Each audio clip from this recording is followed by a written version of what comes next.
मम्मा मम्मा बहुत लग रहा है मुझे, यहाँ गर्दन पर देखो ना, लाल लाल हो गया है। बहुत गर्मी लग रही है, जलन सी हो रही है। पापा को बोलो ना एक कूलर ला कर दे। अरे बेटा, कूलर 3-4 हजार का आता है। हम बहुत गरीब लोग हैं। तेरे पापा इतना ज्यादा पैसा नहीं कमाते कि कूलर भी ला सके। अब गर्मी है तो झेलना ही पड़ेगा। वैसे तुझे तो बहुत घमौरियां हो गई हैं। माँ जी, मैं क्या करूं इसके लिए? अरे बहू, जब हमें घमौरी होती थी ना तो कौन सा कूलर था। ऐसा कर, इसको बोल दे थोड़ा सा ये नहा लेगी, फिर तू इसके चंदन का लेप लगा देना, वो ठंडा होता है, इसको राहत मिलेगी। नहीं दादी, मुझे नहीं नहाना। आपको पता है बाहर पानी कितना गरम गरम है। अभी मैं हाथ धोने गई थी तो मेरा हाथ जल गया। बहुत तेज धूप पड़ रही है दादी। अरे मेरी बिटिया, मेरी सोन चिड़ैया, ऐसे रो क्यों रही है। बहू तो इसके चंदन ही लगा दे। जी माँ जी। अंतरा अपनी बेटी के चंदन घोलकर गर्दन पर लगा देती है, जिससे उसे थोड़ी राहत मिल जाती है। लेकिन फिर भी पायल कूलर की रट लगाए बैठी थी। 2 दिन गर्मी में सब लोग बहुत परेशान रहते हैं। गले से खाना भी उतरना मुश्किल हो गया था। वहीं सुभाष भी अखबार बेचकर दिन में सिर्फ 50 रुपए ही कमा पाता था। अब भला आप ही बताइए, 50 रुपए की कमाई से गरीब सुभाष अपनी बच्ची के लिए कूलर लाता या घर चलाता? सास बहू के बने हुए मिट्टी के कुल्हड़ भी अब ज्यादा बिक नहीं रहे थे। फिर भी पसीने से लथपथ कमला कुल्हड़ बनाकर धूप में सुखा रही थी। हे भगवान, आपने हम गरीबों को इतनी सजा क्यों दी है। झोपड़ी का घर है जिसमें पंखा है, वो भी गर्म हवा देता है। मेरी पोती गर्मी से बहुत परेशान है। आखिर में करूं तो करूं क्या। काश मैं उसके लिए कोई कूलर बना पाती। तभी सूखे कुल्हड़ पर पानी डालते वक्त एक हवा के झोंके से उस पर ठंडी हवा आती है। अरे वाह, गीले कुल्हड़ों से गुजरी ये हवा कितनी ठंडी हवा लगी। अरे वाह, इससे मुझे एक तरकीब मिली है। अब मैं ये तरकीब अपनाती हूँ। कमला अपने सारे कुल्हड़ के पीछे का हिस्सा आरी से काट काट के निकाल देती है और फिर 4 लकड़ी की फ्रेम तैयार करके एक टब में रखती है और उन फ्रेम के अंदर एक के बाद एक कटे हुए कुल्हड़ लगा देती है। दादी, ये आप क्या कर रही हो? कुल्हड़ को ऐसे क्यों लगा रही हो? बेटी, बस तू देखती जा, तुझे गर्मी से राहत दिलाने का उपाय कर रही हूँ। पायल दादी को देखती रहती है। इतने में फिर कमला उस टब और कुल्हड़ों पर पानी डाल देती है। बस हो गया, अब इसको मैं घर के चौखट की तरफ रखूंगी, जिससे बाहर की हवा इससे होकर गुजरे और घर में ठंडी हवा आए। इतने में अंतरा आती है और कहती है, अरे माँ जी, इतनी गर्मी में आप ये कौन सा जुगाड़ कर रही हैं? बहू, ये सब मैंने अपनी पोती पायल के लिए किया है। उसे बहुत गर्मी लगती है ना, शायद इससे राहत मिल जाए। अभी तो गर्म हवा आ रही है, पर रात को और ठंडी हवा लगेगी। अरे वाह माँ जी, आप तो बहुत जुगाड़ू निकली। अब हम जैसे गरीब भी अपने देसी कुल्हड़ के जुगाड़ू कूलर से ठंडी राहत ले पाएंगे। आप मुझे बुला लेती तो मैं भी आपकी मदद कर देती। अरे बहू, तू इतना सारा काम करती है, ये जरा सा मैंने खुद से कर लिया तो क्या हो गया। चल, पायल को ठंडी हवा खिलाते हैं। सास बहू बड़े हल्के हाथ से टब और इस कुल्हड़ के कूलर को घर की चौखट की तरफ रखती हैं और पंखा चला देती हैं।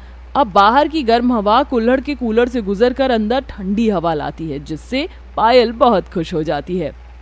अरे वाह माँ, दादी, आप मेरे लिए कूलर ले आए। इससे तो बहुत ठंडी ठंडी हवा आ रही है, मुझे बहुत अच्छा लग रहा है। हाँ मेरी बच्ची, रात को आज तुझे चैन की नींद आएगी। हाँ दादी, आज तो मैं आपके पास ही सोऊंगी। देखिए तो माँ जी, आपके जुगाड़ वाले कुल्हड़ के कूलर से मेरी पायल बिटिया कितनी खुश है। शुक्रिया माँ जी।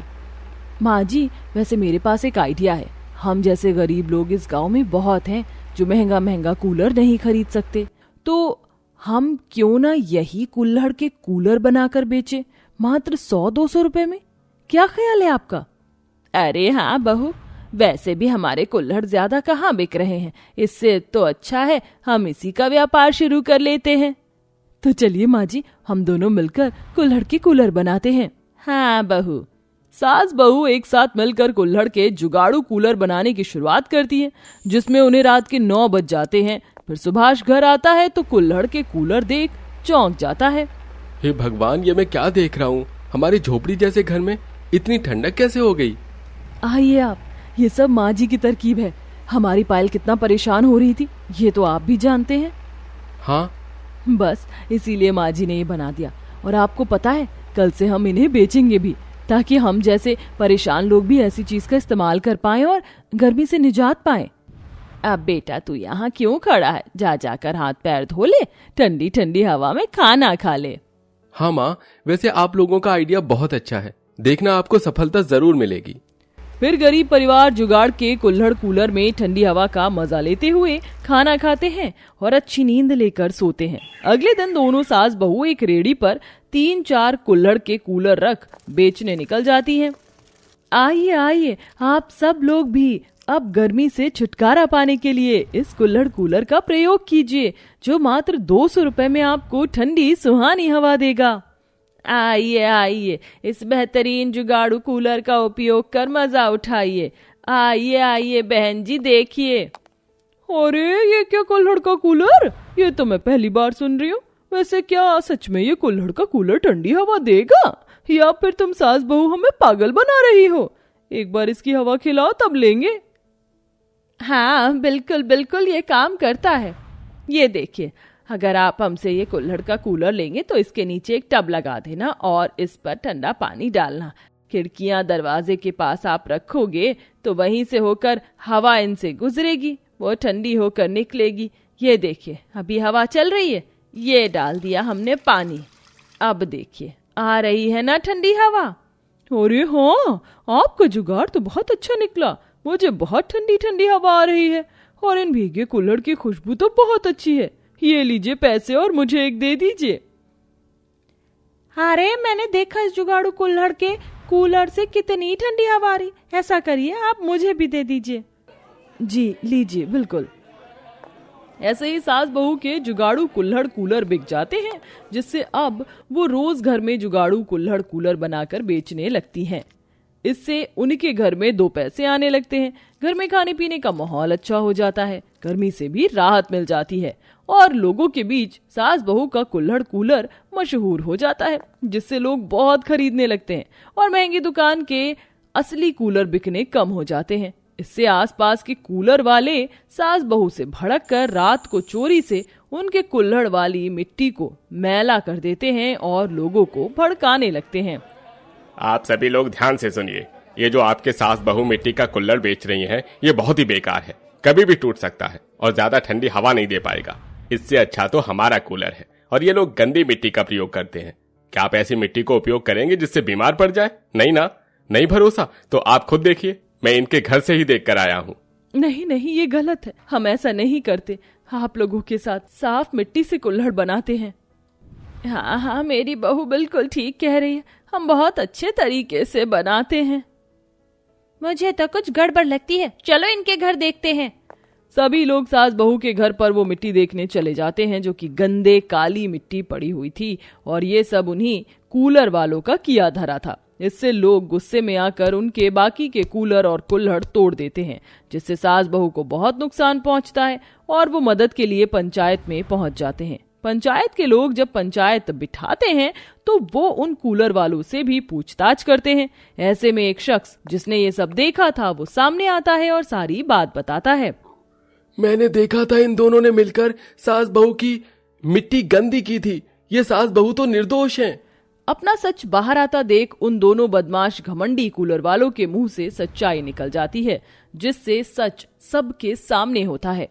देखा सरपंच जी और आप सब गांव वाले, देखो हमने कहा था ना, हमने किसी के साथ कोई बेईमानी नहीं की, बल्कि यही दोनों थे जो हमारे नाम और काम को खराब करना चाहते थे। हाँ, तो इसकी वजह से हमारा धंधा चौपट हो गया था, तो फंसाना तो था ही। बस बहुत हो गया, तुम दोनों ने इन बेचारी लाचार सास बहू के साथ बहुत गलत किया है। सजा के तौर पर या तो तुम लोग इस गांव में कभी अपना कूलर नहीं बेच पाओगी, वरना माफी मांगकर तुम लोग इनके नुकसान की भरपाई कर दो। भरपाई करो भरपाई, वरना हम लोग तुम लोगों से भी कूलर कभी नहीं लेंगे। सभी गांव वाले सास बहू को सपोर्ट करते हैं, जिसके बाद वो दोनों उनसे सबके सामने माफी मांग लेते हैं और उनके नुकसान की भरपाई भी करते हैं। देखो, हमसे जो गलती हुई थी हमने उसकी भरपाई भी कर दी, माफी भी मांग ली। अब हमारा धंधा भी दोबारा खराब मत होने देना, हमारे भी बीवी बच्चे हैं। हाँ ठीक है ठीक है। इस तरह सास बहू को इंसाफ मिलता है और वापस लोग उनके जुगाड़ वाले कुल्हड़ के कूलर लेने लगते हैं। और अब इनकी आर्थिक स्थिति अच्छी हो गई थी, तो अब वो कुल्हड़ में मोटर लगा के बेचते हैं, जिससे पानी बार बार कूलर को खुद गीला कर ठंडी हवा देता है। इससे वो और मशहूर हो जाते हैं, साथ ही और अब वो खुशी खुशी रहने लगते हैं।